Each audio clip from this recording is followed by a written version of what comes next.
Nature Mantra BP sugar thyroid reversal nature మంత్రతో సాధ్యం.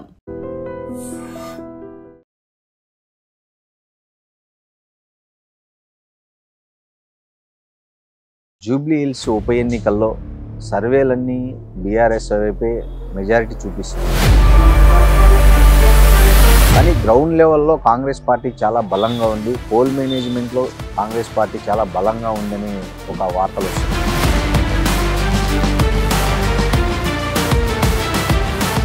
ఎందుకు అక్కడ ప్రజలు బీఆర్ఎస్కు గెలిపించాలనుకుంటున్నారు? ఖచ్చితంగా 100% బీఆర్ఎస్ పార్టీ గెలిచి తీరుతుంది. అసలు ఈ రాష్ట్రంలో ఒక ప్రభుత్వం ఉన్నదా అనేటువంటి ప్రశ్న. ఈ రకమైనటువంటి పాలనలు ఉంటాయి, కానీ వరస్ట్ పాలన ఈ 2 సంవత్సరాల కాలంలో రేవంత్ రెడ్డి 6 రోజులు అక్కడ క్యాంప్ వేశారు. ఇట్లా ఏ ముఖ్యమంత్రి అయినా ఒక బై ఎలక్షన్లో ఇట్లా రోడ్ షోలు, బైక్ షోలు పెట్టిన చరిత్ర ఉందా? అంటే ఇది పరాకాష్ఠ. చాలా సందర్భాల్లో ఉప ఎన్నికలు వస్తే ముఖ్యమంత్రులు కొందరు ఇవాళ క్యాండిడేట్కు ముఖ్యమంత్రికి తేడా లేనటువంటి ప్రచారాన్ని ఈరోజు జూబ్లీ హిల్స్ ఈ ఉప ఎన్నిక సందర్భంగా చూస్తాము. నందమూరి తారక రామారావు పిఏగా ఎట్లా మీరు రాగలిగారు? ఎన్టీ రామారావు గారు 82లో పార్టీ పెట్టడం, 83లో ముఖ్యమంత్రి కావడం,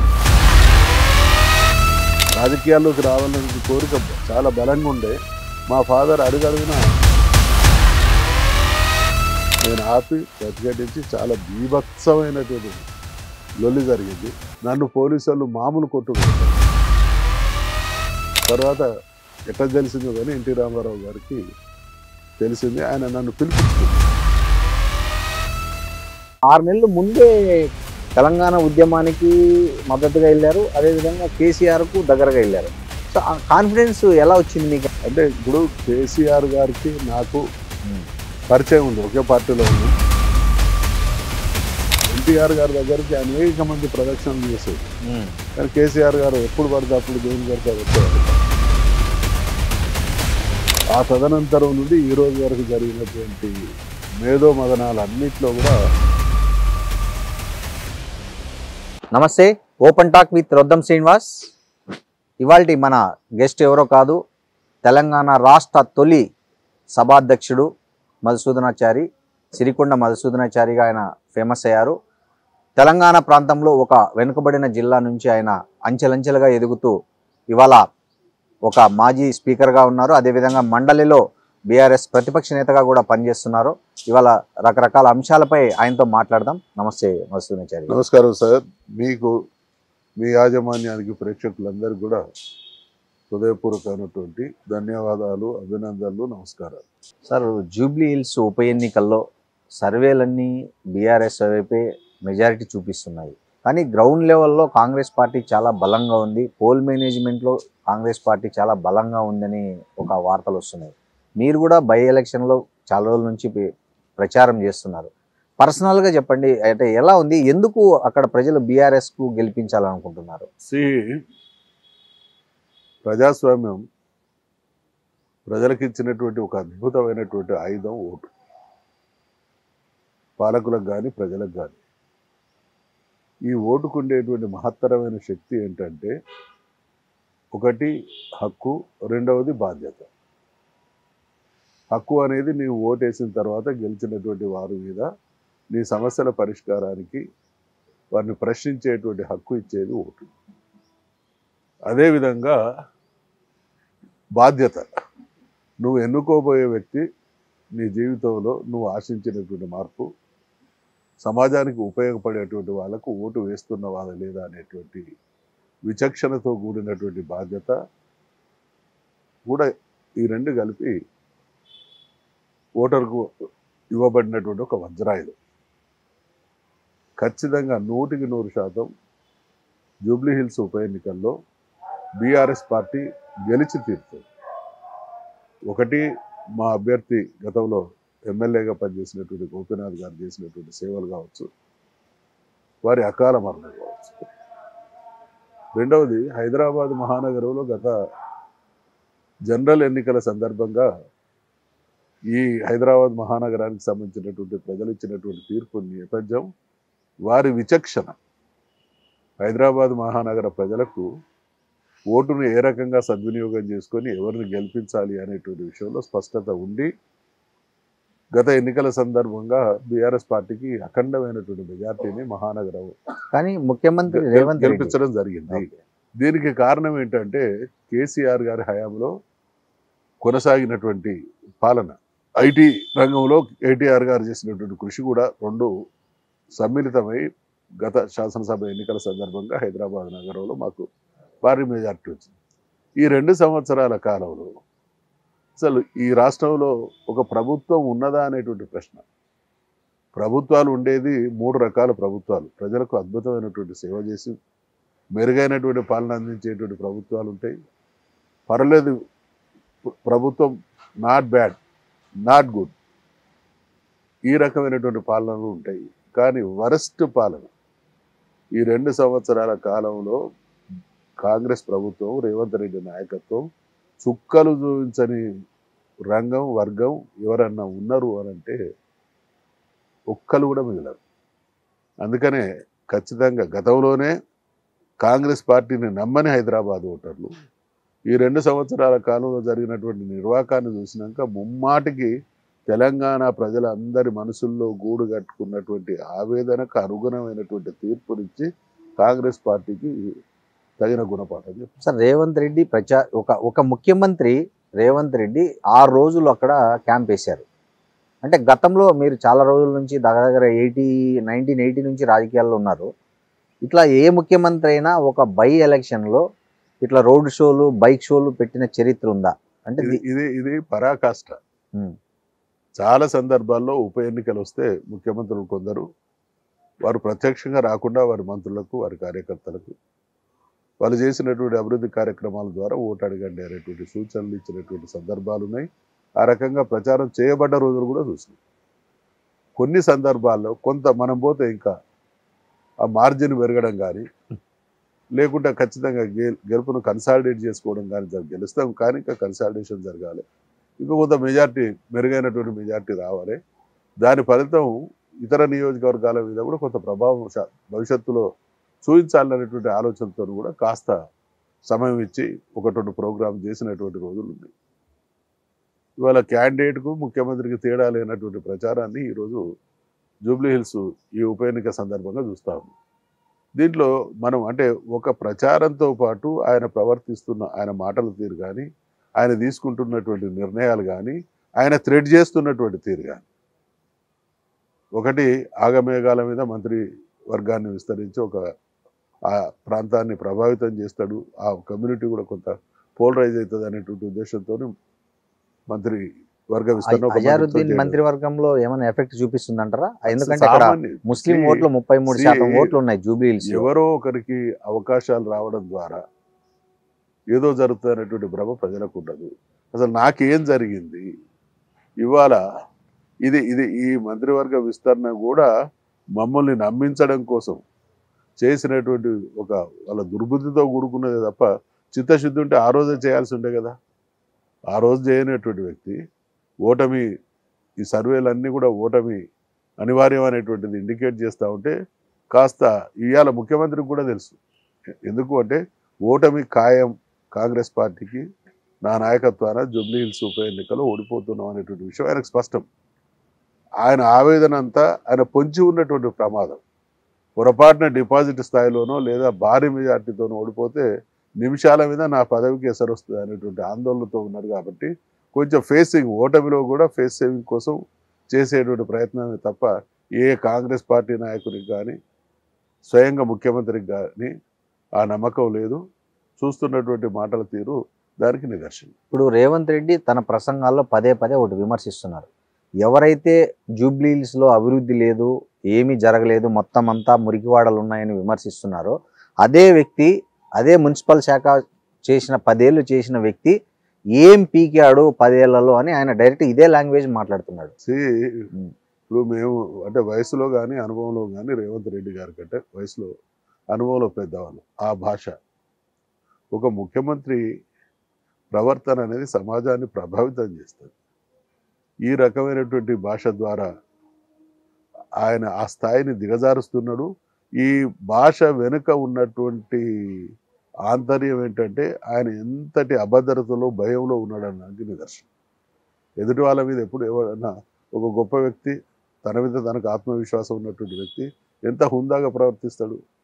ఆయన ప్రవర్తన హుందాతనం అనే దానికి ఒక సామాన్యుడు కూడా జీవితంలో ఏదో సందర్భం వస్తే తప్ప ఇంత దిగజారినటువంటి వ్యవహారం కానీ మాటల తీరు కానీ ఉండదు. అది ముఖ్యమంత్రి గారి ఓటమి భయానికి ఒక నిదర్శనం, ఒక ఇండికేషన్. ఇక రెండోది అభివృద్ధి విషయంలో, అసలు హైదరాబాదులో బీఆర్ఎస్ హయాంలో హైదరాబాద్ మహానగరం ఏ రకంగా అభివృద్ధి చెందింది అనడానికి రేవంత్ రెడ్డి గారు ఇవ్వాల్సినటువంటి కితాబు అవసరం లేదు. అది 2000 పోయినసారి జరిగినటువంటి ఉప ఎన్నికల్లోనే హైదరాబాదు మహానగరం ఒక అద్భుతమైనటువంటి మహానగరంగా, అన్ని రంగాల్లో దేశానికి ఆదర్శవంతమైనటువంటి నగరంగా తీర్చిదిద్దబడ్డది. దానికి ఇద్దరు ప్రధానమైనటువంటి కారకులు, ఒకరు కేసీఆర్, రెండోది కేటీఆర్ అనేటువంటి కితాబే గతంలో జరిగినటువంటి ఎన్నికల ఫలితాలు. సార్, ఇప్పుడు కేటీఆర్ నిజంగా 10 ఏళ్లలో అభివృద్ధి జరిగి ఉంటే ఈ 2 ఏళ్లలో అన్ని సమస్యలు ఎట్లా వస్తాయి జూబ్లీ హిల్స్కి, ఆ ప్రజలకి? 2 ఏళ్లలో అంటే ఇక్కడ ఏ ప్రభుత్వం అయినా కూడా, ఇక్కడ బహుశా నేను అనుకోవడానికి కారణం ఏంటంటే కాంగ్రెస్ పార్టీ అధికారంలోకి వచ్చిన తర్వాత ఇది భయంకరమైన కుట్ర. మీ ప్రశ్నలోనే జవాబు ఉన్నది. బీఆర్ఎస్ హయాంలో లేని సమస్యలు ఇప్పుడు వచ్చినాయి అంటే ఈ 2 సంవత్సరాల కాలంలో కాంగ్రెస్ పార్టీ కక్ష కట్టి హైదరాబాదులో బీఆర్ఎస్కు పట్టం కట్టింది. కాబట్టి ఈ పట్టం కట్టినటువంటి ప్రజల్ని ఒక రకమైనటువంటి క్షోభకు గురి చేయాలనేటువంటి ఆంతర్యం ఉండే బహుశా జరగాల్సింది. అంటే వాళ్ళే డ్రైనేజీలు బ్లాక్ చేసేసి వాళ్ళే రోడ్లు 100% తీపిచ్చేసింటారంటారా? 100% అది వాళ్ళ కుట్ర. ఏంటంటే హైదరాబాదులో ఈ చిన్నాభిన్నం చేసి ఆ అపవాదును బీఆర్ఎస్ పైకి నెట్టాలి. వాళ్ళకి మనసులో కక్ష ఉన్నది. తెలంగాణలో కొంత మాకు మెరుగైన రిజల్ట్స్ వచ్చినా హైదరాబాద్ విషయానికి వచ్చే వరకు ఘోరమైనటువంటి పరాభవం ఎదురైంది. కాబట్టి దాన్ని దృష్టిలో పెట్టుకొని వాళ్ళు చేసినటువంటి నిర్వాహక ఫలితం ఇప్పుడు కనబడతా ఉన్నది. అదేదో మా మీదికి నెట్టేటువంటి ప్రయత్నం చేసి పబ్బం గడుపుకునేటువంటి ప్రయత్నం, ఆ దిగజారినటువంటి రాజకీయానికి పరాకాష్ట కాంగ్రెస్ పార్టీ, రేవంత్ రెడ్డి. కాబట్టి హైదరాబాద్ బ్రాండ్ ఇమేజ్, హైదరాబాద్ మహానగరంలో ఉన్నటువంటి ప్రజలందరికీ తెలుసు. బీఆర్ఎస్ హయాంలో కేసీఆర్ నాయకత్వంలో కేటీఆర్ కృషితోని హైదరాబాద్ ఏ రకంగా విశ్వనగరంగా తీర్చిదిద్దబడ్డది. ఇవాళ నార్త్ ఇండియాకి సంబంధించినట్టు మేము ఈ మధ్య అప్పుడప్పుడు ఓఆర్ఆర్ నుంచి పోతుంటే ఆ టవర్స్ కానీ విల్లాలు కానీ చూస్తూ ఉంటే అసలు ఇన్ని అద్భుతమైనటువంటి కన్స్ట్రక్షన్స్ జరుగుతూ ఉన్నాయి. వీటన్నిటి కూడా మార్కెట్ ఉందా, కొంటున్నారా లేదా అంటే హై రేంజ్ వాటికి చాలా డిమాండ్ ఉన్నది. ఇండియాలో ఉన్నటువంటి అన్ని ఉన్నత వర్గాల వాళ్ళు హైదరాబాద్ను వాళ్ళ సెకండ్ డెస్టినేషన్గా నిర్ణయించుకొని వస్తూ ఉన్నారు అనేటువంటి. కానీ ఇప్పుడు రియల్ ఎస్టేట్ మొత్తం పడుకుందంటారు కదా హైదరాబాద్, కింది స్థాయిలో చాలా ఘోరం. నేను చెప్తున్నా కదా, బయట నార్త్ ఇండియాకి సంబంధించి లేదా సంపన్న వర్గాలకు సంబంధించినటువంటి వాళ్ళలోనే కొంత కదలికున్నది తప్ప సామాన్యులు చాలామంది మిత్రులు, నాకు తెలిసినటువంటి మిత్రులు, నేను 2-3 రకాల బాధలు విన్నా. అన్న మా దగ్గర 1 కోటి రూపాయలు ఉండే, ఇంకో 3-4 కోట్ల రూపాయలు బయట తెచ్చినాం, అడ్వాన్సులు ఇచ్చినాం, 20 కోట్ల వర్త్ ప్రాపర్టీని మాట్లాడుకున్నాం. తీరా ఈ పరిస్థితి చూసిన తర్వాత మేము వాళ్ళకు మిత్తిగట్టలేకపోతున్నాం, మా అసలు లేదు, ఇక మేము చేతులు ఎత్తేసి అది అటే అనేటువంటి దానికి వచ్చినాం. ఇదే పరిస్థితి కనుక ఇంకా కొన్ని రోజులు కొనసాగితే, పరిస్థితిలో మార్పు రాపోయింటే ఈ కింది మధ్యతరగతి వర్గాల వాళ్ళు జీవితం మీద విరక్తితో ఘాతకాలకు పాల్పడే ప్రమాదం కూడా ఉన్నదని అంటున్నారు. ఇదంతా రేవంత్ రెడ్డి పాలన వైఫల్యం, దుర్మార్గం, హైడ్రా లాంటి చేష్టల వల్ల ఇవి జరుగుతాయి. సార్, ఇప్పుడు ఈ ఎన్నికల్లో ప్రత్యేకంగా ఒక వాదన వింటున్నాం. కేటీఆర్ పదే 500 రోజుల్లో మనం మళ్ళీ అధికారంలోకి వస్తున్నాం అంటున్నారు. సో 500 రోజుల్లో అధికారంలోకి రావడం అనేది ఎలా సాధ్యమో, దాన్ని ఎట్లా? సింపుల్, 500 రోజులు కూడా పడతాయని నేను అనుకోను. కారణం ఏంటంటే రేవంత్ రెడ్డి గారిని నమ్మి హైకమాండ్ అధికారాన్ని కట్టబెట్టింది. బహుశా నాకు తెలిసి ఇక్కడ ఉండేటువంటి రాష్ట్రంలో ఉండేటువంటి సీనియర్లు, ఆయన కన్నా శక్తివంతులు, పార్టీ కోసం కంట్రిబ్యూట్ చేసినటువంటి సీనియర్స్ చాలా మంది ఉన్నారు. అధికారంలోకి వచ్చిన తర్వాత రేవంత్ రెడ్డి చేతుల్లో పగ్గాలు పెట్టడం ద్వారా కాంగ్రెస్ కు శాశ్వతత్వం వస్తుంది, ఇంకొకటి 2 టర్మ్స్ గెలుస్తుంది అనేటువంటి భరోసాతో ఇవాళ హైకమాండ్ వాళ్ళకి ఆ పవర్ ఇచ్చింది. అది హైకమాండ్ తీసుకున్నటువంటి నిర్ణయం కాబట్టి వాళ్ళ మనసులలో అంతర్మదన ఉన్న అడ్జస్ట్ అయి ఉన్నారు ఇన్ని రోజులు. ఇక రేపటి ఎన్నికల రిజల్ట్స్ తర్వాత ఘోరమైనటువంటి ఫ్లాప్ తర్వాత ఈ నాయకుడి వల్ల మాకు భవిష్యత్తు లేదు అనే నిర్ధారణ వచ్చిన తర్వాత ఈయన కాంగ్రెస్ పార్టీ కాదు కదా, ఈయన కమిటెడ్ కాంగ్రెస్ కాదు కదా. కాంగ్రెస్ పార్టీని కాపాడుకోవాలి, ఇది ఒక మంచి పార్టీగా ఉండి మాకు మా పిల్లల భవిష్యత్తుకు ఆలంబనగా ఉండాలనేటువంటి ఆవేదన ఈయనకి ఎందుకు ఉంటుంది, మిగతా మంత్రులకు ఉంటుంది. మొదటి నుంచి డే 1 నుంచి పార్టీనే నమ్ముకొని 30-40 సంవత్సరాలుగా ఆ పార్టీలో ఉండి కష్టకాలంలో కూడా పార్టీ జెండా మోసి ఈ పార్టీ ఈ నాయకుడి చేతిలో భవిష్యత్తు లేదని తేలిన తర్వాత ఒకవేళ అట్లా రేవంత్ రెడ్డిని ఒకవేళ అధిష్టానం మార్చిన మళ్ళీ ఇంకో కాంగ్రెస్ వాళ్ళే ముఖ్యమంత్రి అట్లా కాదు కదా. ఈయన నేచర్ మనకు తెలుసు కదా. ఈయన తన స్వీయ రాజకీయ ప్రయోజనాల కోసం ఏ నిర్ణయమైనా తీసుకుంటాడు. ఏ నిర్ణయం తీసుకున్నా ఏ పార్టీతో కలిసి అతను గవర్నమెంట్ ఫామ్ చేయడం కాదు, నాకు దక్కని పార్టీ అధికారంలో ఉండడానికి వీల్లేదని ఏదైనా చేస్తాడు. ఎట్లా చేస్తాడు సార్? ఇప్పుడు మీ వాళ్ళే బీఆర్ఎస్ వాళ్ళే 10 మంది అటు పోయిండ్రు కాంగ్రెస్ లేకి, వాళ్ళకు 38లో 39లో ఒకరు చనిపోయారు, 38 అయినది, 38లో 10 మంది అటు పోయారు, 28 ఉన్నారు. మీరా రేవంత్ రెడ్డి సపోజ్ మీరు అనుకున్నట్లు ఆయన పదవి పోతే బయటికి వచ్చి కొంతమంది ఎమ్మెల్యేలను తెస్తే మీరు 28 మంది ఆయనతో అయితే జతగట్టరు కదా. ఎంఐఎం ఆల్రెడీ కాంగ్రెస్ ఉంది, బీజేపీతో ఒక 10 మందితో కలుపుకుంటే ఈయన తెచ్చే 10 మందో 15 మందో అధికారం అధికారం కోసం కాదు. ఇక్కడ మీరు అర్థం చేసుకోవాల్సిన విషయం, తను లేనప్పుడు ఎవరు ఉండడానికి వీల్లేదు. అదే డిస్టర్బ్ చేస్తాడు. ఇవాళ మీకు తెలుసు కాంగ్రెస్ పార్టీలో ఉన్న దాంట్లో 3 రకాలైనటువంటి కాంగ్రెస్ పార్టీ ఉన్నది. ఒరిజినల్ కాంగ్రెస్ ఉన్నది, రేవంత్ రెడ్డి కాంగ్రెస్ ఉన్నది, అధికారంలోకి వచ్చినటువంటి కాంగ్రెస్ ఉన్నది.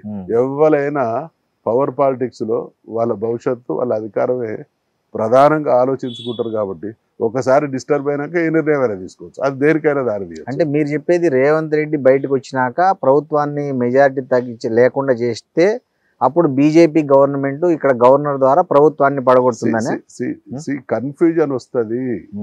ఆ కన్ఫ్యూజన్ దేనికైనా కేటీఆర్ అట్లా అనట్లే, మనం 500 రోజుల్లో అధికారం లేక రాబోతున్నాం అన్నాడు. అలా ఎలా అనేది పూర్తి స్పష్టత ఇవ్వాలంటే మళ్ళీ కేటీఆర్ గారిని అడగాలి. అంతే. నాకున్నటువంటి అవగాహన మేరకు ఈయన పవర్ మాంగరు. ఏ పార్టీలో కూడా ఎందుకు పవర్ మాంగర్ అంటున్నా అంటే, మేము రాజకీయాల్లో సుదీర్ఘంగా ఉన్నాం, మేము చూస్తున్నటువంటి క్రమంలోనే ఆయన 3-4 పార్టీలు మారింది.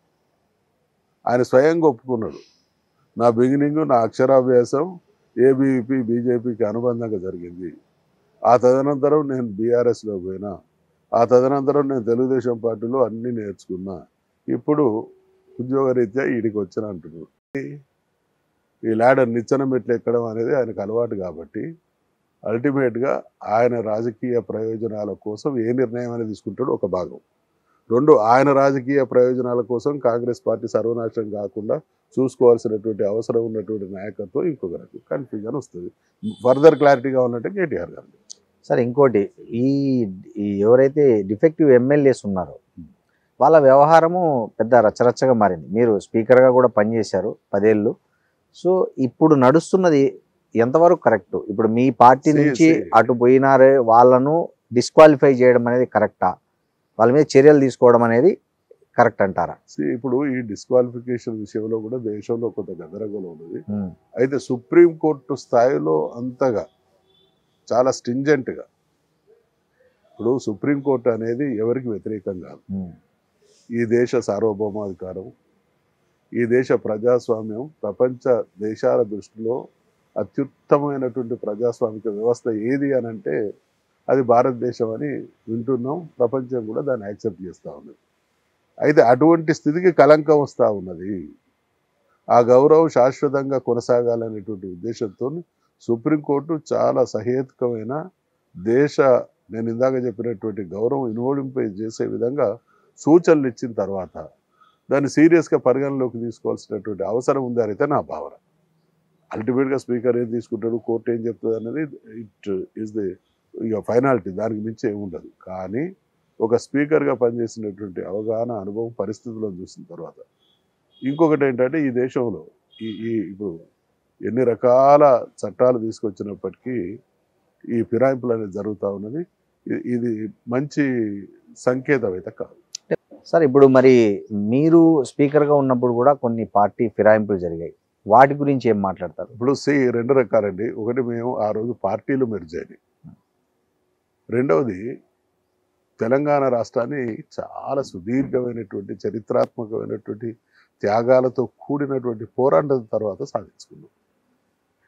ఇక్కడ చాలామంది విస్మరిస్తున్నటువంటి విషయం ఏంటంటే తెలంగాణ రాష్ట్రం వస్తుంది అనేటువంటి స్పష్టత వచ్చిన తర్వాత కుట్రపూరితంగా దురుద్దేశపూర్వకంగా చేసినటువంటి ప్రచారం ఏంటంటే వీళ్ళకు పరిపాలన చేత కాదు,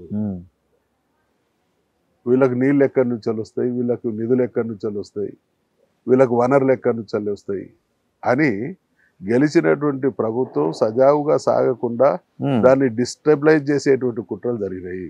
వీళ్ళు ఎక్కువ రోజులు ఉండరు. చెప్పినటువంటి సాకులు ఏంటి?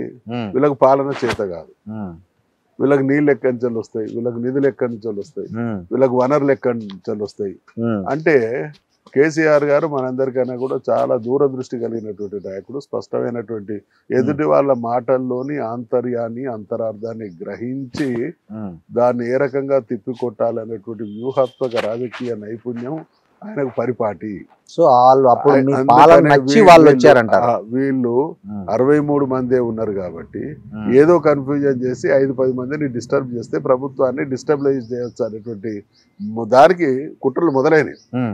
ఈ పరిస్థితిని ఎదుర్కొని వాళ్ళను చావు దెబ్బ కొట్టడం కోసం ఆ రోజు ఉన్నటువంటి అవసరాలు రీత్యా అది జరిగింది. అది కూడా పార్టీలు వాళ్ళంతటా వాళ్ళుగా వాళ్ళు మెజారిటీ ఈ మార్పిడి చేయడానికి సరిపోయేటువంటి మెజారిటీతో వచ్చింది కాబట్టి ఆ నిర్ణయం తీసుకోవడం జరిగింది. నంబర్ 1.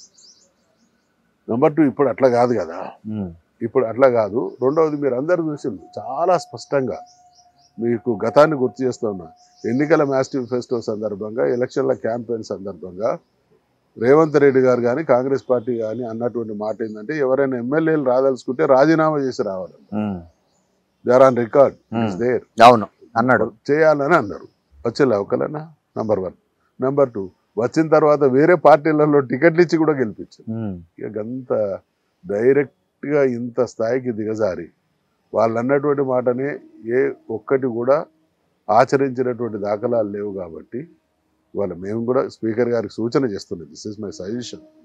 చాలా దేశ అత్యున్నత న్యాయస్థానం ఇక్కడ జరిగేటువంటి వ్యవహారాన్ని, ఇక్కడ జరుగుతున్నటువంటి ఈ తీరును గమనిస్తూ ఉన్నది కాబట్టి చాలా గౌరవప్రదమైనటువంటి నిర్ణయం తీసుకొని సుప్రీంకోర్టు ఇచ్చినటువంటి సూచనని పరిగణలోకి తీసుకోవాల్సిందిగా నేను సూచన చేస్తాను. సార్, ఇప్పుడు జూబ్లీ హిల్స్ బై ఎలక్షన్లో ఒకవేళ పొరపాటున గెలిస్తే క్రెడిట్ ఎవరికి పోతుందో తెలుసు అందరికీ. ఒకవేళ పొరపాటున ఏదైనా ఓడితే ఎవరు క్రెడిట్ తీసుకుంటారు? ఎవరు ఓడితే? బీఆర్ఎస్ ఓడితే. ఓటమి ప్రసక్తే లేదు. ఇన్ కేస్ అని మీరు అనుకుంటారు. మీరు అనుకున్న కేసు నేను ఎందుకు అనుకోవాలి? ఇప్పుడు కాంగ్రెస్ పార్టీలో జూబ్లీ హిల్స్ గెలిస్తే రేవంత్ రెడ్డి క్రెడిట్ వస్తుంది, లేదు పోతే ఆయన పదవి పోతుంది అంటున్నారు. సో అలా బీఆర్ఎస్లో చెప్పుకోవస్తే ఎవరిని చెప్పుకోవాలి? అట్లా మా అగ్రనాయకుడి నుండి, మా కేటీఆర్ గారి నుండి, మా హరీష్ రావు గారి నుండి, అక్కడ పనిచేస్తున్నటువంటి టీంతో సహా కార్యకర్త స్థాయి వరకు మేమంతా టీం వర్క్ చేస్తాం. బీఆర్ఎస్ పార్టీ కేసీఆర్ గారు ఒక నిర్ణయం తీసుకున్నాడు అంటే ఆయన తీసుకున్నటువంటి నిర్ణయాన్ని ఎగ్జిక్యూట్ చేయడంలో కేటీఆర్, హరీష్ రావు ప్లస్ ఇతర నాయకులు కూడా ఎంత మిలిటెన్స్తో, కమిట్మెంట్తో పనిచేసేటువంటి వాళ్ళం కాబట్టి ఖచ్చితంగా క్రెడిట్ పార్టీది, నాయకుడిది, పనిచేస్తున్నటువంటి పెద్దలు. సార్, మాగంటి ఫ్యామిలీలో నిన్న వాళ్ళ మొదటి భార్య, వాళ్ళ అమ్మ నిన్న వచ్చి కంప్లైంట్ చేశారు. అసలు ఆమెకి ఎలా సెలెక్ట్ చేశారు? అది వ్యక్తిగత విషయాల గురించి నేను మాట్లాడాను.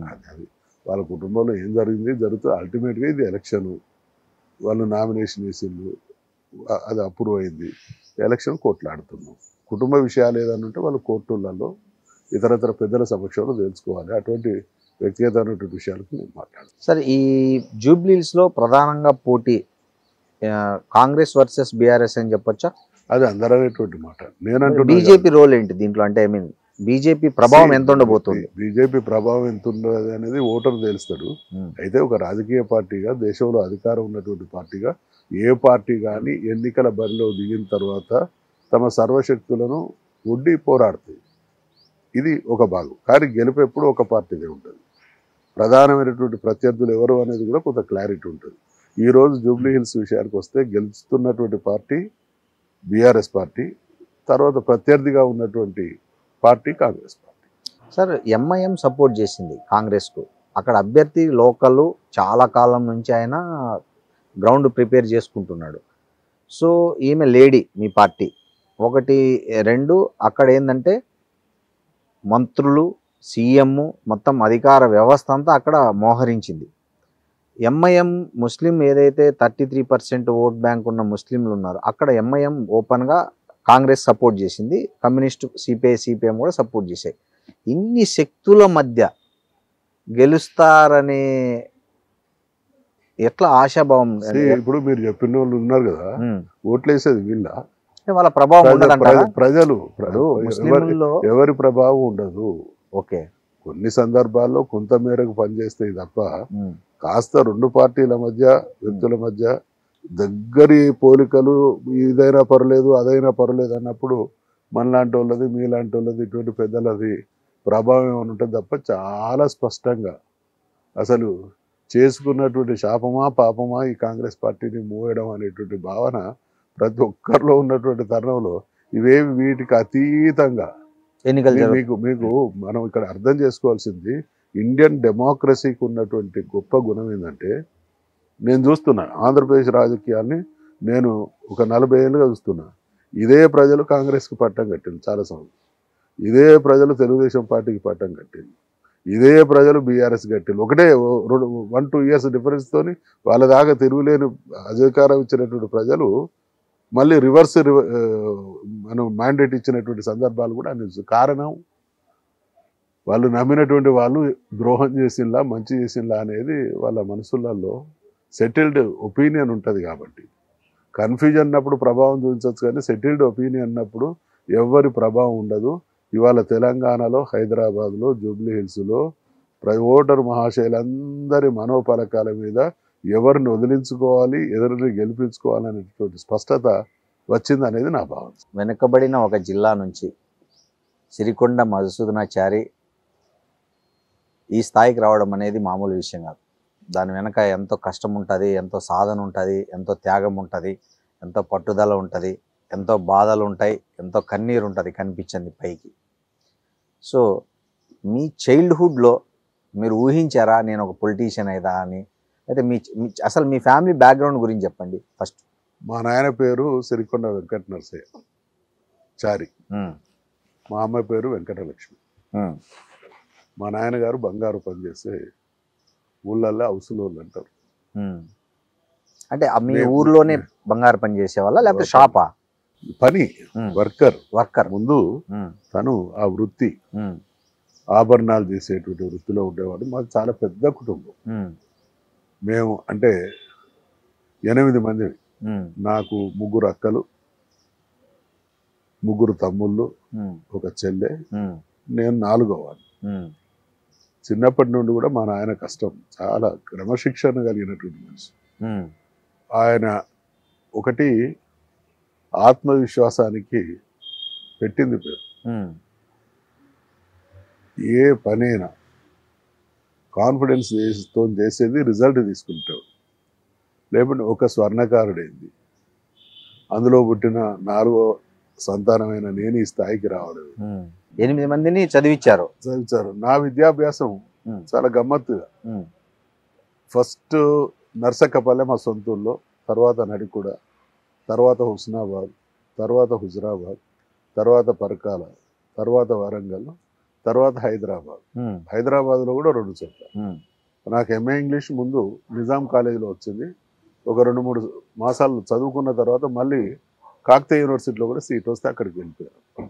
తర్వాత పొలిటికల్ ఎన్ఐపి, నేను ఇక్కడ IRPM, industrial relations and personal management అని ప్రొడక్టివిటీ కౌన్సిల్లో ఆ రకంగా చదువుకున్నా. అయితే మా నాన్నగారు చదువును బాగా ఎంకరేజ్ చేస్తాడు. ఆయన ఎంతవరకు చదివినాడు? ఆయన చదువుకోలేదు, ఆయన స్కూల్కి పోయి చదువుకోలేదు. కానీ వాళ్ళ చిన్నతనంలో పేదరికం వల్ల వాళ్ళ మేనమావ దగ్గర 6వ ఏట నుంచి 15వ ఏట వరకు వాళ్ళ మేనమావ దగ్గర ఉండి పని నేర్చుకోవడం. ఆ మేనమావే కొంత చదువు, ఆయనకు మంచిగా చదవడం రాయడం, ఎవరు ఏ రకంగా రాసినా చదవగలుగుతాడు, మంచిగా రాయగలుగుతాడు. చాలా మంచి చక్కటి రైటింగ్ బాగుంది. మా తమ్ముళ్ళందరినీ కూడా 5గురిని ఏకకాలంలో హైదరాబాద్లో 1980 నుంచి 82 మధ్య ఒకే సమయంలో 5గురం హైదరాబాద్లో చదువుకుంది. నేను పర్సనల్ మేనేజ్మెంట్ చేస్తున్నా, మా ఒక తమ్ముడు ఉస్మానియాలో ఉన్నాడు, మూడో తమ్ముడు ఉస్మానియాలో ఉన్నాడు, మా చెల్లె హోమ్ సైన్స్ ఇక్కడ లక్డీ కపూర్లో హోమ్ సైన్స్ సెక్రటేరియట్ పక్కపడి టెలిఫోన్ భవన్ పక్కపడి హోమ్ సైన్స్ కాలేజీలో ఉంటే ఆమె హోమ్ సైన్స్ చేస్తూ ఉంటే, చిన్నవాడు ఆ రోజులలో బడి చౌడిలో చైతన్య జూనియర్ కాలేజ్ అని ఒకటి పాత ఉన్నది, మీకు ఎవరికి ఐడియా లేదు, ఆ కాలేజీలో చదువుకుంది. అంటే చదువు మీద ఆయనకు శ్రద్ధ ఎక్కువ, బాగా చదివించిండు. మీరు చదువుకున్నారు కానీ జనరల్గా తల్లిదండ్రులు ఏమనుకుంటే నా కొడుకు ఏదో మంచి ఉద్యోగం చేయాలా, గవర్నమెంట్ జాబ్ చేయాలా, లేకపోతే ఇంజనీర్ కావాలా, డాక్టర్ కావాలా, లేకపోతే కలెక్టర్ కావాలా అనుకుంటారు. సో అట్లా మీ ఫాదర్ కూడా మీ ఏదైనా ఒక కళ అని ఉంటాడు. ఏం కళ అంటే మీరు ఏం కావాలనుకున్నాడు మీ ఫాదర్? అంటే ఆయనకు చాలా చాలా క్రమశిక్షణ కలిగిన మనసు, కష్టం చేయడం, మంచిగా మంచి భోజన ప్రియుడు. నా పిల్లలు, నేను, నా కుటుంబం బాగుండాలి. ఆయన ఒకరిని ఆశించడం కానీ ఒకరికి ఇవ్వడం కానీ ఈ రెండు కూడా తెలియదు. కష్టపడాలి, మన కుటుంబం వరకు మన గౌరవంగా ఉండాలి. ఇతరత్ర వ్యాపకాలు కూడా ఉండేటివి కాదు. అయితే మా ఊరు నర్సక్కపల్లి చాలా రాజకీయపరమైనటువంటి చైతన్యం బ్రహ్మాండంగా ఉన్నటువంటి విలేజ్. అంటే ఆ రోజు నిజాంకు వ్యతిరేకంగా స్వాతంత్రోద్యమం దేశంలో ఇక్కడ జరుగుతున్నటువంటి క్రమంలో మా సొంత గ్రామం వచ్చి ఆ రోజులలో కరీంనగర్ జిల్లా, అప్పుడు అది ఎలగందల జిల్లా అనేవాళ్ళు, దాంట్లో అంతర్భాగం మా గ్రామం. ఈ రోజున వరంగల్ గతంలో ఉన్నటువంటి ఉమ్మడి వరంగల్, ఉమ్మడి కరీంనగర్ జిల్లాలో మొదటి సత్యాగ్రహి మా ఊరు అతను. ఓహో, సురావు చంద్రరావు అనేటువంటి మహానుభావుడు. ఆయన మొదలు అప్పుడు గాంధీ గారి పిలుపు మేరకు సత్యాగ్రహం చేసిండు అని అంటే అంత చైతన్యం ఉంది. మా ఊళ్ళో నాకు తెలిసి ఒక 20-30 మంది స్వాతంత్ర సమరయోధులు ఉన్నారు, పెన్షనర్స్. అటువంటి రాజకీయ చైతన్యం ఉన్నటువంటి గ్రామం కాబట్టి క్లోజ్గా రాజకీయాలను గమనించేటువంటి అవకాశం చిన్నప్పటి నుండి నాకు ఉండే. రెండవది, కారణాలు ఏవైనా కూడా నేను రాజకీయాల్లోకి రాకముందు ఇంటర్మీడియట్ డిగ్రీ చదువుతున్నటువంటి రోజులలోనే యువకులు నాతో ఉండేది. ఓకే, ఊళ్ళో 4, 5, 10 మంది. ఇప్పుడు మా దగ్గర నా తర్వాత 3 లీడర్లుగా ఎదిగారు.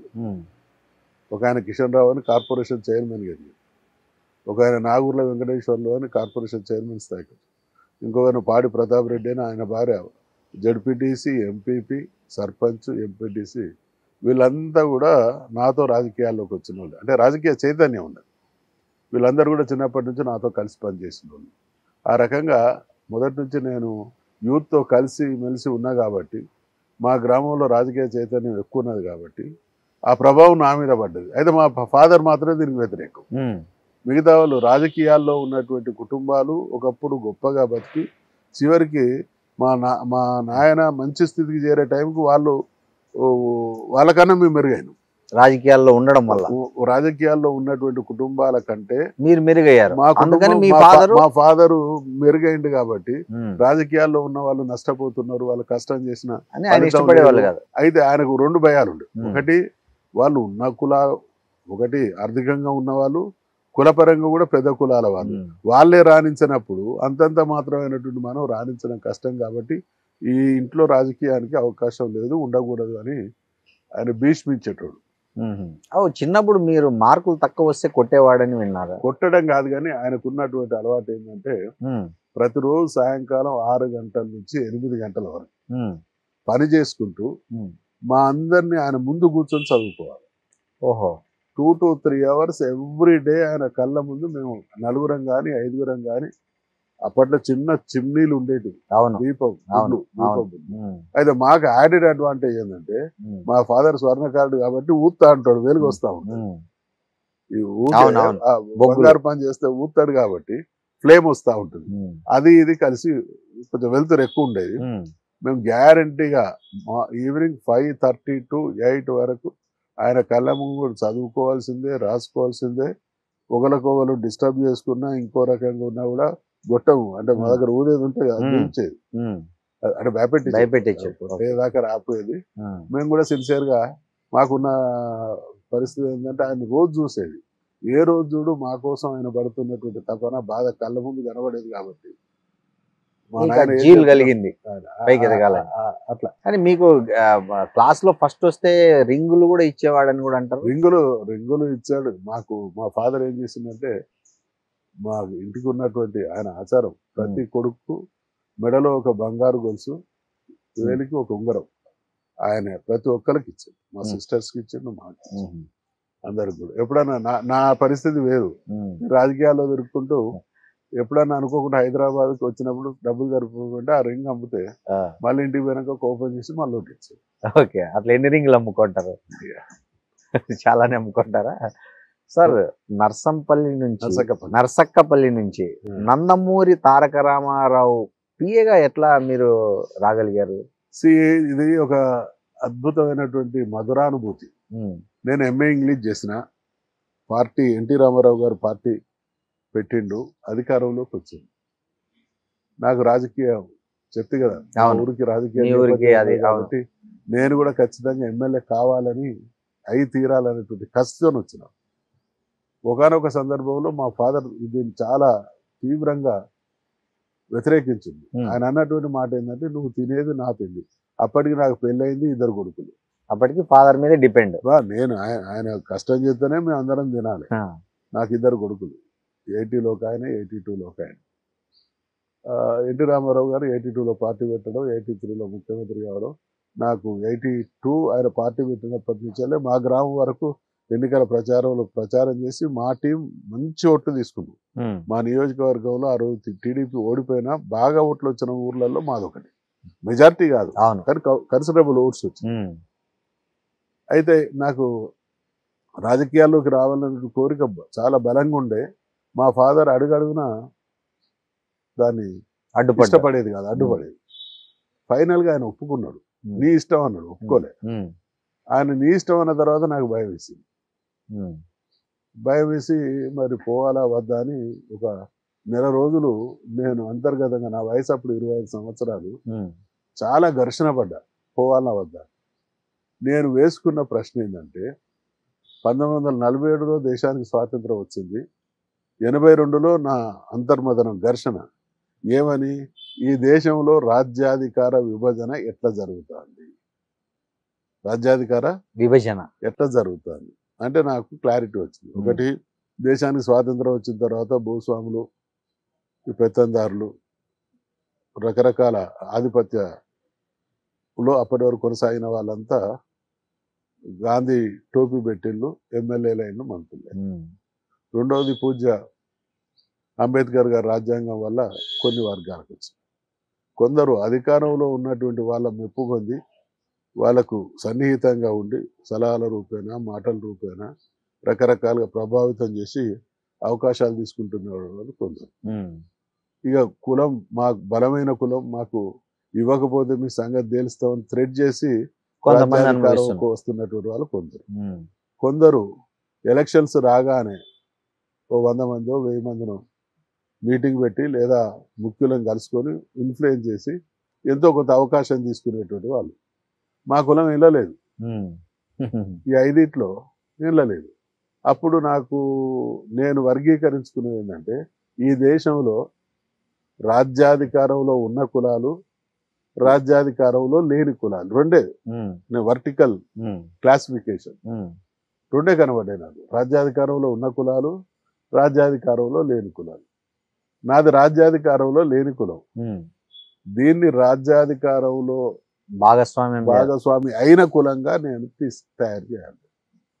ఆ ప్రతిష్ట తీసుకురావాలి, ఆ స్థాయికి చేర్చాలి. ఆ రకంగా అనుకున్నా.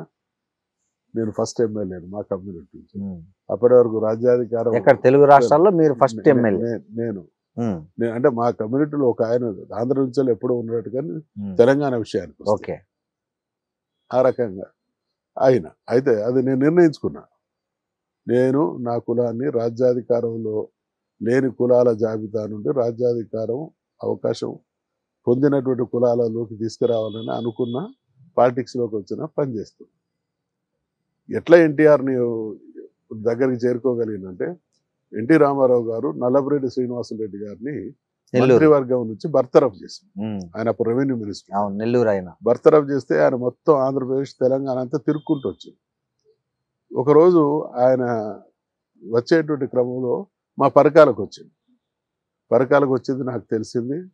నేను ఆయన మీద ఫిజికల్గా దాడి చేసి, ఎవరు? నల్లపరెడ్డి శ్రీనివాసరెడ్డి గారు, ఆ రోజు ఇంకొక నాయకుడు వారితో ఉండే, నేను ఆపి ప్రతిఘటించి చాలా బీభత్సమైనటువంటి లొల్లి జరిగింది. నన్ను పోలీసు వాళ్ళు మామూలు కొట్టుడు కొట్టలే. అశోక్ రెడ్డి అని ఒక మిలిటరీలో పనిచేసిన ఆయన, అప్పుడు మాకు ఏఎస్పీ గానో డిఎస్పీ గానో ఉండే. శంకరయ్య గారు అని ఒక సిఐ, ఇప్పటికీ ఈజ్ అలైవ్, ఆయన ఇన్స్పెక్టర్. వాళ్ళు నన్ను కొట్టిన దెబ్బలు ఇన్ని అని కాదు.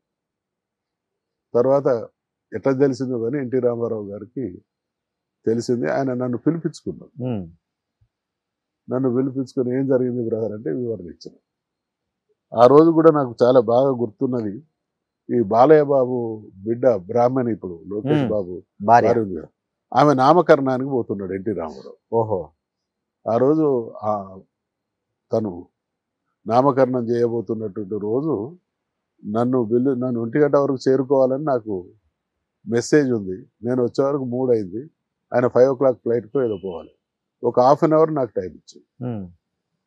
ఎందుకు చేయాల్సి వచ్చిందంటే నేను చెప్పిన, నేను చెప్పినటువంటి విషయం ఆయన మనసుకు హత్తుకున్నది. నేను చెప్పినటువంటి విషయాలు ఏంటంటే, మీరు నటులే కాదు, నా దృష్టిలో నా వరకు అయితే ఆరాధ్య దైవం. మీ వ్యక్తిత్వాన్ని చూసి నేను రాజకీయాల్లోకి వచ్చిన. మీ వ్యక్తిత్వానికి కూడా నాకు ఆ మాట అనడానికి దాని వెనుక ఉన్నటువంటి బరువైనటువంటి విశ్లేషణ కూడా ఉన్నది అని చెప్పారు. ఏంటి బ్రదర్, మీరు మీ వయసు 60 సంవత్సరాలు ఉన్నప్పుడు పార్టీని పెట్టినప్పుడు మీ పరిస్థితి ఏంది? 90 ఏళ్ళ ముసలాయన మీ అభిమాని, 70 ఏళ్ళ వయసు ఉన్నాయన మీ అభిమాని, 50 ఏళ్ళ అయినా మీ అభిమాని, 30 ఏళ్ళ అయినా మీ అభిమాని. మీరు 4 తరాల అభిమాన నటుడు. నంబర్ 1. మీరు పార్టీ పెట్టినప్పుడు మీకు నటించే శక్తి ఉన్నది, మానసికంగా శారీరకంగా నటించే స్థితిలో ఉన్నారు. 3, మీరు సినిమా తీస్తానంటే క్యూ కట్టే నిర్మాతలు ఉన్నారు. జీవితంలో ఎన్టీ రామారావు గారి సినిమాను ఒక్కటన్నా డైరెక్ట్ చేయాలనేటువంటి దర్శకులు ఉన్నారు. 4 తరాల అభిమానులు ఉండి, నటించే శక్తి ఉండి, నిర్మాతలుండి, డైరెక్టర్లు ఉండి మీరు రాజకీయాల్లోకి వచ్చిందంటే సేవ తప్ప ఇంకోటి కాదు. నంబర్ 1. నంబర్ 2, ముఖ్యమంత్రి. ఈరోజు మీరు ముఖ్యమంత్రి. ఎన్టీ రామారావు అనేటువంటి మనిషి ముఖ్యమంత్రి కానప్పుడు కూడా ఈ రోజు ఉన్నటువంటి అభిమానానికైనా తక్కువ లేదు. ఏ ముఖ్యమంత్రికి లేని సంపాదన మీకు ఉన్నది, అది వదిలిపెట్టుకొని వచ్చింది. అర్థమవుతుంది కదా? అర్థమైంది. ఏ ముఖ్యమంత్రికి లేని సంపాదన మీరు వదిలిపెట్టుకొని. అప్పట్లో ఆయన కాల్ షీట్ నేను విన్నది, నాకు తెలియదు కానీ 82 ఆ ప్రాంతాన ఆయన సినిమాలు రాజకీయాల్లోకి వచ్చినాడు. ఆయన కాల్ షీట్ కు ₹1,00,000 తీసుకున్నాడని విన్నా. అప్పట్లో చాలా పెద్ద ₹1,00,000 అంటే మామూలు పెద్దది కాదండి. ఆయన ₹1,00,000 తీసుకున్న రోజు ఒక కాల్ షీట్ 1,00,000 అంటే హైదరాబాద్ లో ఆ రోజు 10,000 ఎకరం భూమి దొరికేది. ఎన్ని వేలకు ఎకరం? 10,000.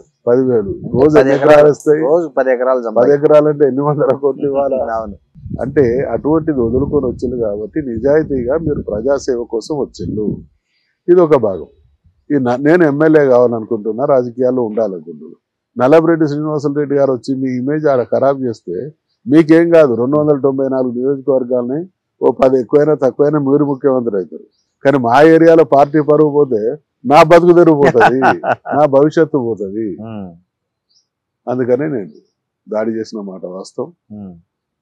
ఆయన వయసు పెద్దదైనా ఇక అది తప్ప ఒప్ప అనే విచక్షణ కాదు. కానీ నేను ఆ రోజు ఆ నిర్ణయం తీసుకున్నా, చేసిన అంటే ఫిజికల్ గా కొట్టారా? కొట్టుడే, ఫిజికల్ గానే కొట్టినాం. అయితే ఇక అది ఆయన అన్నమాట ఏంటంటే, బ్రదర్ మీరు నాతో కలిసి పనిచేస్తారా ఇక్కడ అన్నారు. మీ పేరు చెప్పుకొని ఏకలవ్యం లాగా ఆడ పనిచేస్తా ఉన్నా. అటువంటిది మీతో నేరుగా పనిచేసే అవకాశం రావడం నా జన్మ ధన్యమన్నా. వచ్చేసేమన్నాడు, వచ్చినా ఆయనతో కలిసి పనిచేస్తాను. ఓకే. 82లో వచ్చారా? నేను ఇక్కడికి వచ్చింది 87లో వచ్చారు. కానీ మీరు ఎమ్మెల్యే కావడానికి 96 వరకు టైం, 94 వరకు టైం పట్టినట్టుంది కదా. ఇక్కడ ఏం జరిగిందంటే, నాదెళ్ల భాస్కర్ మూవ్మెంట్ వచ్చింది కదా. వచ్చినప్పుడు నేను బాగా లీడర్ గా ఎమర్జ్ అయింది ఎప్పుడంటే ప్రజాస్వామ్య పునరుద్ధరణ ఉద్యమం జరిగింది. పరిరక్షణ ఉద్యమం జరిగింది. అప్పుడు షాయంపేట పరకాల రెండు వేరు నియోజకవర్గాలు అయితే విపరీతంగా తిరిగిన. అసలు మామూలు తిరగలేదు. ప్రతి ఇంటికి ఇది ద్రోహం అనేటువంటి విషయాన్ని బహుశా స్టేట్ లో చాలా మైన్యూట్ లెవెల్ వరకు మూవ్మెంట్ తీసుకుపోయిన కొద్ది మందిలో నేను ఒకని. నాకు లీడర్ గా యాక్సెప్టెన్స్ వచ్చింది. విదిన్ 1-2 months లో మధుసూదనాచారి అనేటువంటి పేరు ఒక రకంగా ఎంత స్థాయికి ఎదగాలనో అంత స్థాయికి ఎదిగిన. ఇక్కడ జరిగింది ఏంటంటే అప్పుడు బీజేపీ వాళ్ళు సపోర్ట్ చేస్తారు కదా ఎన్టీ రామారావు పదవిచ్యుతులు అన్ని పార్టీలు చేసినాయి కదా. అందులో భాగంగా ఆ తదనంతరం 85 లో ఎలక్షన్స్ వస్తే అలయన్స్ ఏర్పడ్డది. ఓహో 85 లో బీజేపీ మా దగ్గర అప్పుడు వాళ్ళు సిట్టింగ్ ఎమ్మెల్యే. అంటే బీజేపీకి బలమైనటువంటి నియోజకవర్గాల్లో ఆనాడు షాయంపేట ఒకటి, నరసింహారెడ్డి గారు ఉన్నట్టున్నారు. అయితే నరసింహారెడ్డి గారు అయితే బీజేపీ తీసుకున్నది. ఆ సీట్ పోయింది మీకు? ఆ సీట్ నాకు రాలేదు. 89 లో కూడా మళ్ళీ బీజేపీ అలయన్స్ సేమ్ అదే. 85, 89 లో 2 టర్మ్ కూడా బీజేపీ అలయన్స్ వల్ల 89 లోనైతే నేను 100% ఎమ్మెల్యే క్యాండిడేట్ ఎమ్మెల్యే అయ్యేవాడిని. కారణం ఏంటంటే నేను 87 లో ఎన్టీ రామారావు గారి దగ్గరికి వచ్చిన కదా. అవును, నేను పక్కనే ఉన్నా కదా. అవును, బీసీని, అవును, చదువుకున్నవాడిని, ఆయనకు విశ్వాస పాత్రుడిని కాబట్టి అవకాశం ఉండే. ఆ 2 టర్మ్లు కూడా నాకు అలయన్స్ వల్ల కాలేకపోయినా. ఇక 94 లో అలయన్స్ లేదు. ఎన్టీ రామారావు గారు మీకు తెలుసు కదా, నేను ఒకానొక సందర్భంలో ఆయన నన్ను బ్రదర్ మీకు సీట్ ఇవ్వలేకపోతున్నాం, ప్రభుత్వం ఉన్నది 89 లో మా గవర్నమెంట్ ఉన్నది, ఎలక్షన్ లో ఓడిపోతాం, సీట్లు పంపకం ముందే ఈ అలయన్స్ మిత్రపక్షాలతో చర్చలు జరుగుతాయి కదా, మా షాయంపేట అడుగుతున్నారు. పెద్ద ఆయన నన్ను మమ్మల్ని 2-3 పిలిచి మీకు సీట్లు ఇవ్వలేకపోతున్నా, కార్పొరేషన్ చైర్మన్లు ఇస్తా, మళ్ళీ గవర్నమెంట్ కూడా మనదే వస్తుంది, మళ్ళీ కంటిన్యూ చేస్తా అని అన్నాడు. నేను ఆయనతో అన్నమాట, ఇంకా 10 ఏళ్ళు అయినా మీ పేరు చెప్పుకొని పార్టీకి పనిచేస్తా కానీ నాకు ఏ కార్పొరేషన్ వద్దు, స్ట్రేట్ గా లైఫ్ లో ఎమ్మెల్యే కావాలి, ఎమ్మెల్యే కావడమే నా ఆశయం, నా లక్ష్యం, అది మీ ఆశీస్సులతోనే కాగలుగుతా, ఇంకెవరు నన్ను చేయలేరు అని చాలా చాలా స్పష్టంగా చెప్తే ఆయన ఏదో రాసుకున్నాడు. ఆ రోజు ఏం రాసుకున్నాడో మాకు తెలియదు. కానీ 94 ఎలక్షన్స్ కి ముందు 6-7 నెలల ముందు ఒక 15 మందిని క్యాండిడేట్స్ గా డిక్లేర్ చేస్తారు సిట్టింగ్ ఎమ్మెల్యేస్ అందరికి. అది బహుశా మే 17వ తారీఖు 94 మే 17వ తారీఖు నాడు ఎన్టీ రామారావు గారు ఆ రోజున్న సిట్టింగ్ ఎమ్మెల్యేలందరికీ టికెట్లు ఇస్తూ 15 మంది కొత్త వాళ్లకు అనౌన్స్ చేసిండు. తెలంగాణలో 5గురికి, దేవేందర్ గౌడ్, చంద్రశేఖర్ మినిస్టర్, అంతకుముందు దేవేందర్ గౌడ్ గారు, చంద్రశేఖర్ అంటే కేసీఆర్ కాదు మహబూబ్ నగర్ చంద్రశేఖర్, దేవేందర్ గౌడ్ గారు, తర్వాత బాగన్న అని జైరాబాద్, వడ్డేపల్లి లక్ష్మి అని మెట్పల్లి, మధుసూదనాచారి షాయంపేట. ఈ 5 మేడ్చల్ నుంచి దేవేందర్ గౌడ్ గారికి, మహబూబ్ నగర్ నుంచి చంద్రశేఖర్ గారికి, జైరాబాద్ గారి నుంచి బాగారెడ్డి గారి మీద, అవును, మెట్టుపల్లి నుండి లక్ష్మి. ఆ రోజు విద్యాసాగర్ రావు గారు బీజేపీ తరఫున గెలిచింది. మధుసూదనాచారి షాయంపేట. నా ప్రత్యర్థి అప్పుడు మున్సిపల్ మినిస్టర్ మాదాడి నరసింహారెడ్డి గారు. 5గురిట్లో 4 గెలిచింది. అంటే ఆ రకంగా ఆ మహానుభావుడు నాకు జీవితంలో మొదటిసారి. నేను గెలిచినాక మీరు మంత్రి అట్లా కావాలనుకోలేదా? లేదా ఆయన ఎన్టీ రామారావు గారు ఉన్నంత వరకు మాకు జీవితంలో అమ్మా నాన్నల తర్వాత మేము ఆరాధించే వ్యక్తి ఇప్పుడు కూడా. అసలు ఆయనతో కలిసి పని చేయడమే మంత్రి పదవి కన్నా ఎక్కువ. కరెక్ట్. అందుకనే ఇటువంటి బాగా ఎన్టీఆర్ తో బాగా గుర్తొచ్చేది ఆ మధ్య కలిసి పనిచేసిన వాటిలో? అసలు మామూలు గుర్తులు కావండి, చాలా. 1 కాదు 2 కాదు, కొన్ని వందలు ఉంటాయి. ఒక ఫైనల్ గా ఒకటే మాట, ఒకటే నిమిషం. నాకు ఎన్టీ రామారావు గారు చెప్తే కదా మే 17న టికెట్ ఇచ్చింది. ఇంకొక 15 రోజులైతే నామినేషన్లు అనగా కొందరు మా ప్రాంతానికి సంబంధించి ఒక నాయకుడు, ఆడుండేటువంటి బలమైన కులానికి సంబంధించిన నాయకుడు ఒక 20 మందిని తీసుకొని వచ్చి, మధుసూదనాచారి మంచోడు, చదువుకున్నాడు, బాగా పనిచేసిండు, మీరంటే ఆయనకు చాలా ఆరాధనా భావం, కానీ గెలవాడు.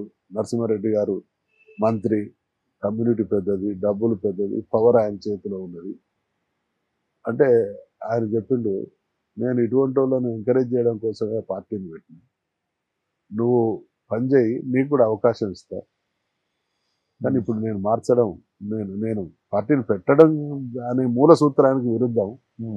నమ్మినటువంటి వారికి మోసం చేయడం కోసం రాజకీయాలకు రావడం నేను మార్చను, కానీ ఆయన స్థాయి అవకాశం నీకు కూడా ఇస్తా అని అన్నాడు. అంటే లేదంటే ఆయన ఓడిపోతాడు అని. గెటప్ గెట్ అవుట్, నువ్వు వారికి వ్యతిరేకంగా ప్రచారం చెయ్యి, వారిని మేము గెలిపించి తెచ్చుకుంటామని. Great words. Get up and get out. మీరు వచ్చిండ్రు చెప్పుకున్నారు, నేను మీకు న్యాయం చేస్తానంటున్నాను, వానికి అన్యాయం చేయలేను. రేపు మళ్ళీ మన ప్రభుత్వం వస్తుంది, మీకు ఆ స్థాయికి అవకాశం ఇస్తా అంటున్నా. ఇక అన్నాక కూడా పనిచేసినోడు కాదు ఆయన గెలవాడు అని నువ్వు అంటే, నీ అటువంటి బలాన్ని చూసి నేను పార్టీ పెట్టలే.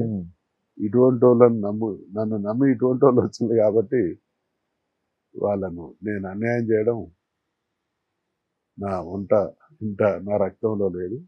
నువ్వు పోయి కాంగ్రెస్, ఆయన అన్నమాట లిటరల్గా, మీరు పోయి కాంగ్రెస్కు చెయ్యండి, వాడిని గెలిపించుకొని తెచ్చుకుంటాం. సో రామారావు చనిపోయిన తర్వాత మీరు సైడ్ అయిపోయినట్టున్నారు. అంటే రామారావు గారు ఉన్నప్పుడు ఒక పొరపాటు మాది కూడా జరిగింది. అందరం దగ్గుబాటి వెంకటేశ్వరరావు గారితో పాటు మేము వెళ్ళినాం. ఏది అప్పుడు మాకు అవగాహన ఏంటంటే, సరే పెద్ద ఆయనను కొంచెం కంట్రోల్ చేయాలని. ఇంత రాజకీయ పరిణామాలు జరుగుతాయని తెలియదు, కానీ మళ్ళీ 15 రోజులలోనే ఎన్టీఆర్ గారు ఉన్నప్పుడే వచ్చినాం, సారీ చెప్పినాం, ఆయనతో ఉన్నాం లాస్ట్ మినిట్ వరకు ఆయనతో. ఇక ఎప్పుడు కూడా మళ్ళీ తెలుగుదేశం పార్టీలోకి పోలేదు. అలా అన్న టీడీపీలోకి కూడా జాయిన్ అయ్యారు. అనేకం పోయినా కానీ మళ్ళీ తెలుగుదేశంలోకి చాలా మంది పోయినా నేను మాత్రం. తర్వాత మీరు అసలు కేసీఆర్ అప్పటికి ఇంత పెద్ద ప్రజాదరణ ఉన్న నాయకుడు కాదు, తెలంగాణ వస్తుందనే నమ్మకం లేదు, అసలు కేసీఆర్ పార్టీ పెడతాడా పెట్టడా అనే క్లారిటీ కూడా లేదు. పార్టీ పెట్టడం కంటే ముందే తెలంగాణ ఉద్యమం మొదలైన టైంలో మీరు ఆ 6 నెలలు ముందే తెలంగాణ ఉద్యమానికి మద్దతుగా వెళ్ళారు, అదేవిధంగా కేసీఆర్కు దగ్గరగా వెళ్ళారు. సో ఆ కాన్ఫిడెన్స్ ఎలా వచ్చింది మీకు? అంటే నిజంగానే ఏదో ఒక పెద్ద ఉద్యమం అవుతుంది, ఒక రాష్ట్రం వస్తుంది అంటే. ఇప్పుడు కేసీఆర్ గారికి నాకు పరిచయం ఉంది, ఒకే పార్టీలో ఉన్నాం. అవును, టీడీపీలో ఉన్నారు కదా. ఉన్నాం. వారు స్టేట్ కమిటీలో ఉన్నప్పుడు నేను కూడా స్టేట్ కమిటీలో ఉన్నా. వారు సీనియర్ ఎమ్మెల్యే మాకన్నా. 85లో వారు ఎమ్మెల్యే అయిండు, 94లోను. తర్వాత కలిసి ఒక 5 సంవత్సరాలు ఎమ్మెల్యే ఉన్నాం కాబట్టి పరిచయం. అయితే తను చాలా ఖండితమైన మనిషి. ఎన్టీఆర్ గారి దగ్గరికి అనేక మంది ప్రదక్షిణలు చేసేది, కానీ కేసీఆర్ గారు ఎప్పుడు పడితే అప్పుడు దేనికి పడితే వచ్చేవాడు కాదు. పద్ధతి ఆయన పెద్ద పిలుస్తేనే వచ్చేటువంటి ఆ గౌరవాన్ని, ఆ హుందాతనాన్ని మెయింటైన్ చేశారు. రెండోది, నేను ప్రత్యక్షంగా కాదు కానీ పరోక్షంగా వినేది. తెలంగాణ విషయంలో కేసీఆర్ గారికి మంచి అవగాహన ఉంది. తెలంగాణకు జరుగుతున్నటువంటి ఏదన్నా అన్యాయం జరిగితే, ప్రభుత్వపరమైనటువంటి నిర్ణయాల్లో పొరపాటు ఉంటే ప్రశ్నిస్తున్నాడు ఇంటర్నల్గా కూడా అనేది విన్నా. ఇది జరిగింది. ఎప్పుడైతే చంద్రబాబు నాయుడు గారు ఆ రోజు ముఖ్యమంత్రిగా ఉండి కరెంటు ఛార్జీలు పెంచాలని నిర్ణయం తీసుకున్నాడో, నాకు 3 అవసరాలు ఉండేవి. ఒకటి, ఎన్టీఆర్ మీద అభిమానం, ఆ రోజు ఉన్నటువంటి తెలుగుదేశం పార్టీ మీద కొంత వ్యతిరేకత. రెండోది, నేను అప్పటికి 44-45 ఏళ్ళు, నాకు పొలిటికల్ ప్లాట్ఫామ్ కావాలి. మూడోది, తెలంగాణ అంశం ఎత్తుకున్నారు. తెలంగాణ విషయంలో కూడా అంత పెద్ద అది లేకున్నా తెలంగాణ రావాలని కోరుకునే వాళ్ళలో నేను ఒకని కాబట్టి అటువంటి ప్రయత్నం ఏదైనా జరుగుతుంది కావచ్చు అని నేను కేసీఆర్ గారిని కలవడం, ఆయన బహిరంగ లెటర్ రాయడం, నేను కలవడం. ఆ తదనంతరం నుండి ఈ రోజు వరకు జరిగినటువంటి మేధో మదనాలు అన్నిట్లో కూడా మీరు తెలంగాణ వచ్చే వరకు 90%లో నేను ప్రత్యక్ష సాక్షిని, పాత్రధారు. అయితే తెలంగాణ రావడం అనేది 2014లో వచ్చింది. తెలంగాణ రాష్ట్ర సమితిని పెట్టడం అనేది 2001లో వచ్చింది. అవును. కానీ మానసికంగా కేసీఆర్ తోని మేము ఒక 6 నెలలు ప్రయాణం చేసే వరకే మాకు గ్యారెంటీగా తెలంగాణ వస్తుంది అనేటువంటి నమ్మకం కలిగింది. పార్టీ పెట్టక ముందే ఆయన అంత ఇన్ఫ్లుయెన్స్ చేసేవాడు. 2000లోనే మేము డిబేట్ అంటే మా చర్చలు నడుస్తున్నటువంటి క్రమంలోనే 3 నెలలు 6 నెలల వరకు ఆయన మైండ్లో ఉన్నటువంటి బ్లూ ప్రింట్ను మాకు ఎక్స్ప్లెయిన్ చేసి, ఏ రకంగా మనం ఎట్లా ముందుకు పోతాం, ఎట్లా ప్రతికూలతలు ఏర్పడతాయి, ఎన్ని కుట్రలు ఉంటాయి, అల్టిమేట్గా డెమోక్రసీ కాబట్టి ఎట్లొస్తుంది, దేశంలో సంకీర్ణాల కాలం నడుస్తూ ఉన్నది, సంకీర్ణాల కాలం అంటే ఒత్తిడికి వాళ్ళు తప్పకుండా తలొగ్గాల్సినటువంటి అనివార్యత ఏర్పడుతుంది అని చెప్పి చాలా సీక్వెన్సెస్ మళ్ళీ మధ్య మధ్యలో వచ్చేటువంటి ఎగ్జాక్ట్గా అదే అని కాదు కానీ ప్రతికూలతలు ఉంటాయి. ప్రతికూలతలు ఉన్నప్పుడు మనం ఎట్లా ఎక్స్పోజ్ చేయాలి, ఎట్లా ఎదురుదాడి చేయాలి, ఎట్లా మళ్ళీ మూమెంట్ను సస్టైన్ చేయాలి, ఎట్లా ప్రజలకు విశ్వాసాన్ని కలిగించాలి, ఎట్లా అల్టిమేట్గా ఎండ్ రిజల్ట్ రావడానికి వీళ్ళే కరెక్ట్, వీళ్ళు తప్ప మిగతా వాళ్ళంతా రాజకీయ ప్రయోజనం కోసం తెలంగాణ అంటున్నారు తప్ప వాళ్ళ అంతరాత్మలో వాళ్ళ మనసులలో తెలంగాణకు అనుకూలం కాదు అనే దాన్ని ఎట్లా ఎస్టాబ్లిష్ చేయాలి అన్నీ అనుకున్నాం. దాన్ని అనుకున్న రీతిగా తీసుకుపోవడంలో అప్స్ అయినా డౌన్స్ అయినా వెన్నుపోట్లైనా కుట్రలైనా అన్ని దేశంలో ఉండేటువంటి రాజకీయ పార్టీలను కదిలించడంలోనైనా, త్యాగాలు చేయడంలోనైనా, పదవులను తృణప్రాయంగా వదలడంలోనైనా. అందుకనే డే 1 రోజే కేసీఆర్ గారు అన్నటువంటి తన ఫస్ట్ స్పీచ్లోనే వ్యూహాత్మక రాజకీయ నైపుణ్యం ప్రదర్శించడం ద్వారా తెలంగాణ రాష్ట్రాన్ని సాధించవచ్చు అనేటువంటి మాట డే 1 జలదృశ్యంలో మొదటి మీటింగ్లోనే చెప్పినటువంటి మాట. It is on record. Sir, Telangana రాష్ట్రం వచ్చింది, టీఆర్ఎస్ వచ్చింది, అధికారంలోకి వచ్చింది. అసలు మీ పేరు స్పీకర్గా వచ్చింది. ఎక్స్పెక్ట్ చేశారా మీరు స్పీకర్ లిస్ట్లో ఉన్నారని? లేకపోతే అంటే ఎలా జరిగింది? అంటే మీ అందరికీ తెలుసు, ఈ 14 సంవత్సరాల ఉద్యమ ప్రస్థానంలో కేసీఆర్ గారి మనసెరిగి పనిచేసినటువంటి అనుభవం నాకు. ముందు ఆయన మనసు, రెండవది విషయాల మీద అవగాహన,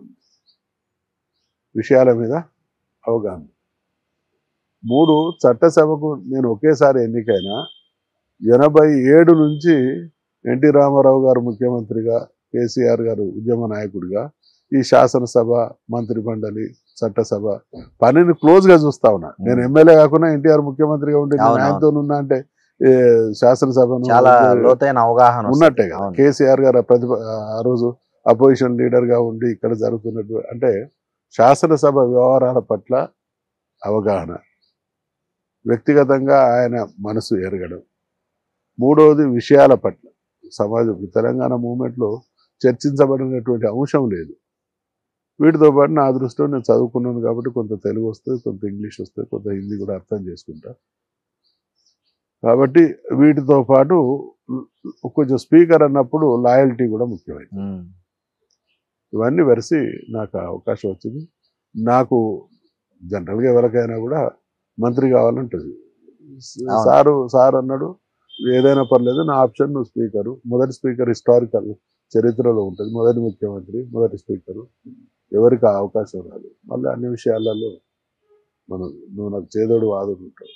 మీరు ఏ నిర్ణయం తీసినా మీరు నా సర్వీసెస్ దీనివల్ల ప్రభుత్వానికి, పార్టీకి మీకు గౌరవప్రదంగా ఉంటుంది అనుకునే ఏ బాధ్యతకైనా నేను సిద్ధమని.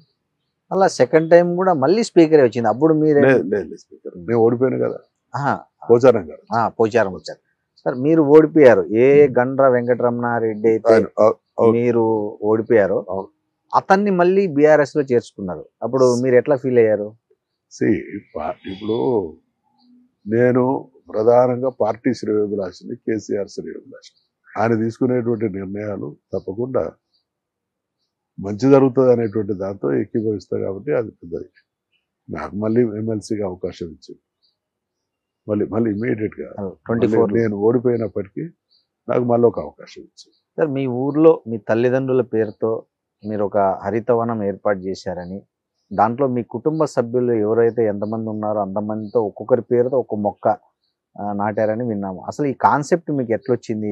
ఈ ఆలోచన ఎట్లొచ్చింది జనరల్గా మామూలుగా? అంటే హరితహారం అనేది భవిష్యత్ తరాలకు మామూలు విషయం కాదు. మాకు గ్రేటా థన్బర్గ్ అమ్మాయి ప్రపంచంలో పర్యావరణ సమతుల్యత దెబ్బతిని ఆ అమ్మాయి అంటున్నటువంటి క్వశ్చన్ చేస్తున్నటువంటి మాట ఏంటంటే, మా జీవితాలను, భవిష్యత్ తరాలను బతకకుండా చేసే దుర్మార్గం, ఆ హక్కు మీకు ఎవడిచ్చిండు అని ప్రపంచాన్ని ప్రశ్నిస్తాం. ఇది ప్రపంచంలో ఉన్నటువంటి ఒక ప్రశ్న. కేసీఆర్ గారు తెలంగాణ వచ్చిన తర్వాత హరితహారాన్ని అత్యంత ఒక పవిత్రమైనటువంటి కార్యక్రమంగా తీసుకున్నట్టు చేశాం. మరి ప్రభుత్వం ఇంత ఎంకరేజ్ చేస్తున్నప్పుడు భవిష్యత్ తరాలకు ఇది ఒక మంచి బంగారు భవిష్యత్తు అంటే మనకు ఏదో సంపద, బ్యాంక్ బ్యాలెన్స్లు, కార్లు, డబ్బులు.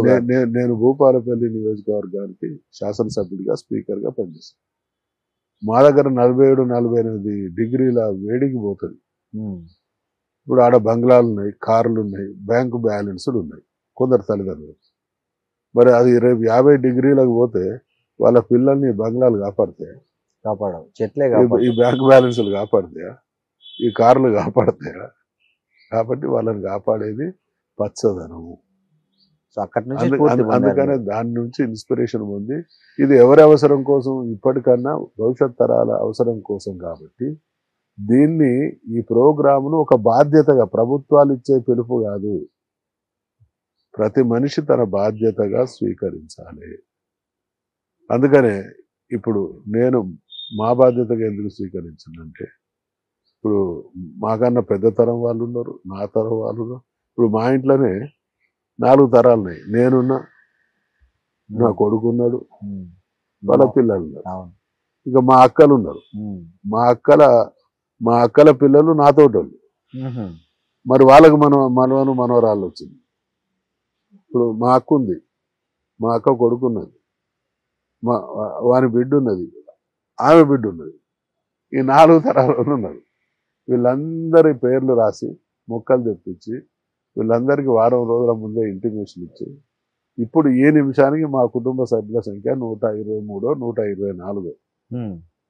నేను హరితహారం పెట్టినప్పుడు మా ఇంటి సభ్యుల సంఖ్య 96. ఓకే. ఆ రోజు ఫిజికల్ గా వచ్చిన వాళ్ళు 76.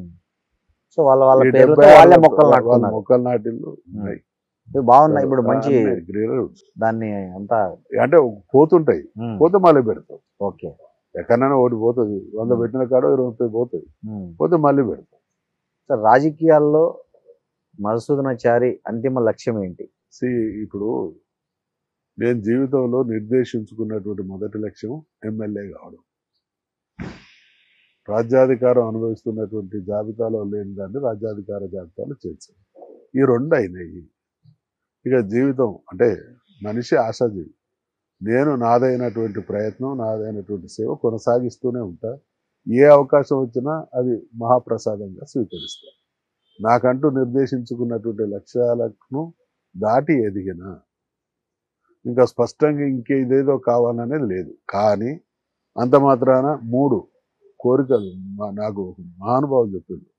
దేవుడు ఇచ్చేవాడు, పిచ్చోరికి కోరికలు ఉండేవి, సన్నాసికి కోరికలు ఉండేవి.